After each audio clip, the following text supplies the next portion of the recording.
আলুর পরোটার সাথে ঘুগনি। নমস্কার বন্ধুরা, আমি মৌসুমি পূর্ব বর্ধমান থেকে এসে গেছি রোজের মতো আজকেও জল খাবারের নিয়ে।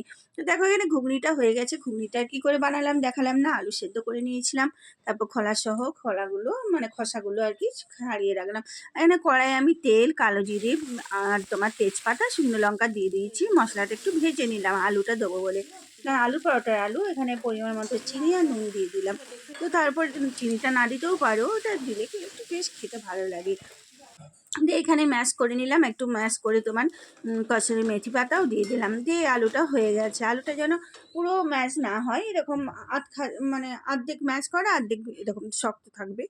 আবার একটু কম আছে বলে দিয়ে দিলাম।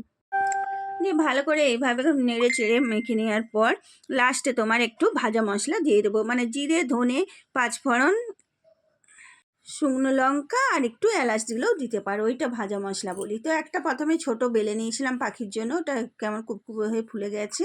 আবার সেকেন্ডটাও করে নিলাম। তো দেখো এখানে হয়ে গেছে। আমি বেলছিলাম, মাসি মানে ভাজছিল আর কি পরোটাগুলো।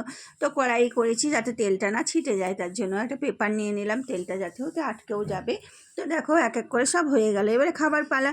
তো আমি এবারে নিয়ে নিচ্ছি, দুটো পরোটা নিলাম, দুটো মানে ভালোই মোটা বড় হয়েছে, দুটোই এনাফ হয়ে যাবে। তো দেখো দুটো পরোটা নিয়ে নিলাম। এই কত নরম হয়েছে তোমাদেরকে দেখিয়ে দিচ্ছি, একদম ভাঁজেও করা যাচ্ছে, প্রচুর নরম হয়েছিল, খেতেও খুব সুন্দর হয়েছিল। আর এখান থেকে আমি ঘুগনি নিয়ে নিচ্ছি।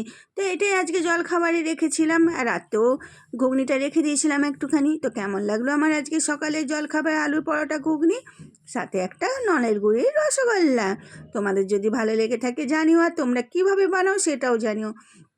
তো তোমরা পুরোটা দেখেছো, তার জন্য তোমাদেরকে অসংখ্য অসংখ্য ধন্যবাদ। এখন আসছি, সবাই ভালো থাকবে, সুস্থ থাকবে। এখনকার মতো টাটা।